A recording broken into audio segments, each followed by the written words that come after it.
One. Welcome to this week's edition of Bob versus Willie. He's Willie Witten and I'm Bob Gersten. Or wait, he's Bob Gersten and I'm Willie Witten. And this is the show where we debate about topics where I have to educate Bob on what's really going on in the music world, as you all know who tune in. Bob, what's our topic this week? Well, the top blues rock guitar players of the 1970s. Bob, how about I just get it started with my number 10? I'm going with Paul Kossoff of Free. Now, I know to some people that's maybe an odd pick, but if you take a look at the Free's work, I think they're an underrated band, and he's the driving force behind the band. He has some incredible songs. Just go ahead and listen to Walk in My Shadow. Bob, who you got for 10 and 9? Well, although I like Paul Kossoff and he was on my master list, I picked Steve Miller for my number 10. Now, Steve began as a blues guitar player because when I saw him for the first time in 1969, the poster said Steve Miller Blues Band. And he played some blues, and he definitely can play mean blues. I mean, he's had a number of albums that were straight blues, along with all the other albums with his pop hits. Number 2, Bonnie Raitt. Now, Bonnie Raitt came on the scene in the 1970s when all of it was first beginning. She was the first female really to break through and to really make it big. I mean, she was like Memphis Minnie and Sister Rosetta Tharpe at that time. And the thing is, now there's a lot of women, but she was the first that was really doing it and successful at it, writing good songs and an excellent slide guitar player.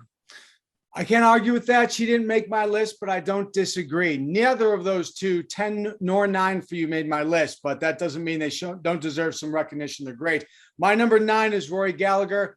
I don't need to explain anything. If you're watching the show and you don't know who he is, go pick up the new box set. Number 8, Joe Walsh. I know this is also going to be an odd pick for some people, but we're talking about the James Gang. We're talking about the Eagles. We're talking about the Barnstormers, Rocky Mountain Way. Speaking of slide, he did some great stuff. In my mind, he's just a great dirty guitar player. Who do you got 8-7, Bob?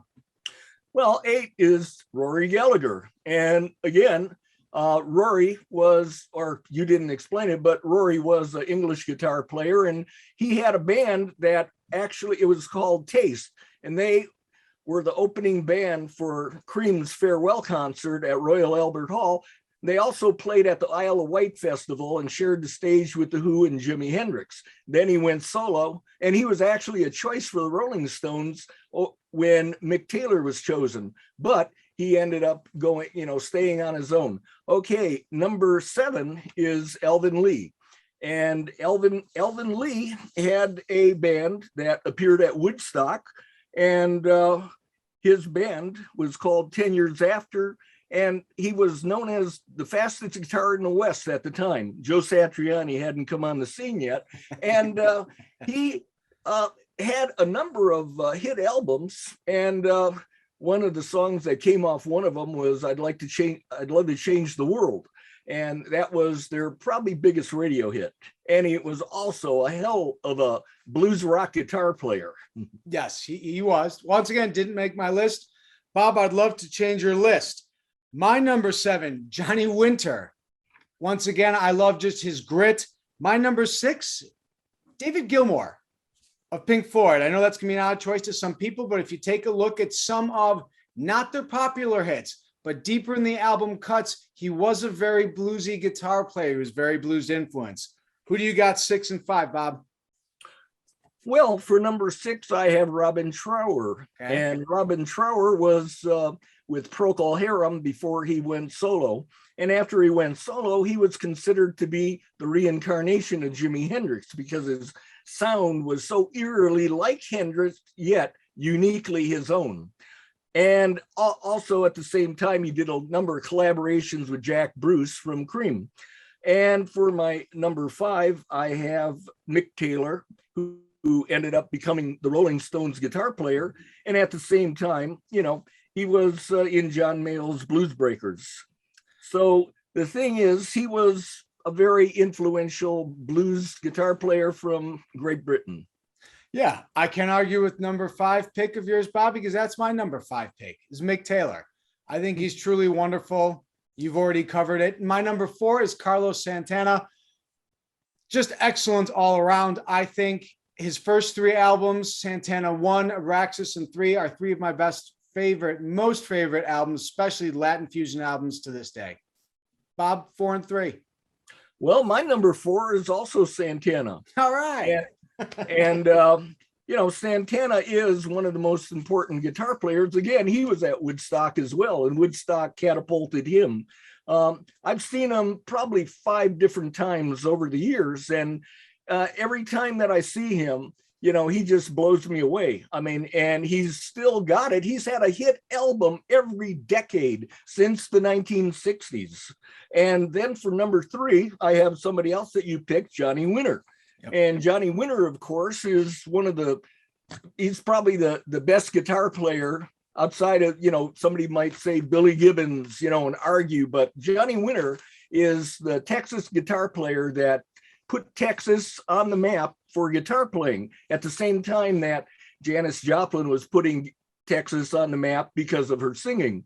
And at the same time, Johnny Winter was struggling with heroin addiction, and he overcame it, and he managed to pump out albums and be successful for the rest of his career.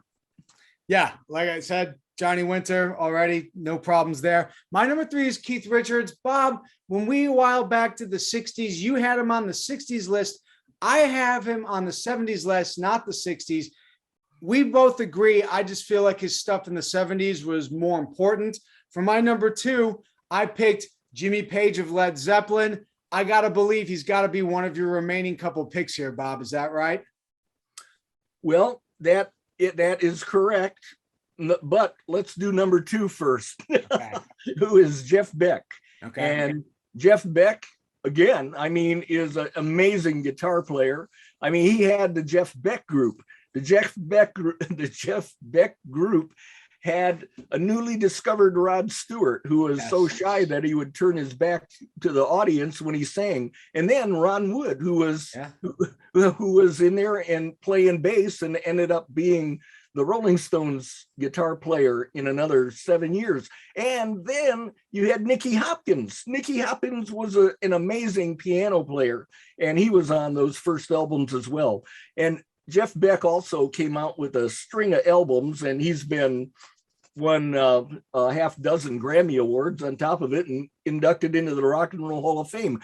And my number 1 is Jimmy Page. Okay. Jimmy Page, well, he was Led Zeppelin's guitar player, and at the same time, he helped Jeff Beck. Originally, they were working together after the Yardbirds, and they formed a group, and that group was where the name Led Zeppelin came up, because Keith Moon was part of that group at the time.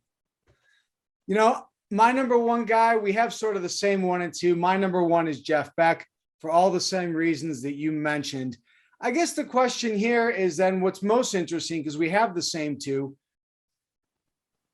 I know why I have Beck above Page. Why do you have Page above Jeff Beck? It's kind of like tossing a coin almost. There was another, I just realized that I had made another list of the best guitar players. And in that list, it included, all decades. I ended up having Jeff Beck as number 1 and Jimmy Page as number 2. So, and I forgot what I had done previously. Okay. Yeah. The only ones, I love Alvin Lee. I think that perhaps Alvin Lee is someone I considered. The only thing that I have maybe, and it's not necessarily his fault, is like you said, the fastest guitar in the West. I wonder sometimes how many of his notes were note pushing, as far as he's playing speedily, but does it have a lot of character? The guy that I did like that you picked that I sort of overlooked and might have thought better to put on this list is I do think Robin Trower is way up there. Also for his versatility, not just for the blues. So when I heard you call out that name, it made me think, oh, geez, I sort of overlooked him. Is there anyone on my list that you think is just way out of place? Well, I really like David Gilmour. Okay. David Gilmour is, an excellent guitar player and one of my favorites, but I didn't put him on the list because I just didn't feel that he was blues rock enough. Okay. Other than that, Interesting. What do you think about sort of the back half of Wish You Were Here when they're doing Shine On You Crazy Diamonds parts, whatever they are, like 6, 7, 8 or whatever? You don't think that that's pretty bluesy? And some of the stuff on Obscured by Clouds, that doesn't qualify? well, it's not that there's not some blues elements, because I don't think that you can play rock and roll without having blues elements in it. It's a good What point. I'm saying is I don't consider him to be, if there's a tour of guitar players, it's like, and they're all blues rock guitar players, I wouldn't see him on the tour. I mean, they might put him on it, but Right. I'm just saying, I just don't consider it. That now people might argue with me about Steve Miller, but because Steve Miller started out as a blues group and he does have straight blues songs, I feel that he fits in there. But with Gilmore, I feel there's not enough blues to really, for me, to merit it. Bob, I think that's a fair point, and I almost kept him off the list because of that. Bob, I'd love to keep chatting with you, but we have run out of time. For Bob Gersten, I'm Willie Witten. This has been the Bob vs. Willie Show. We'll see you next time.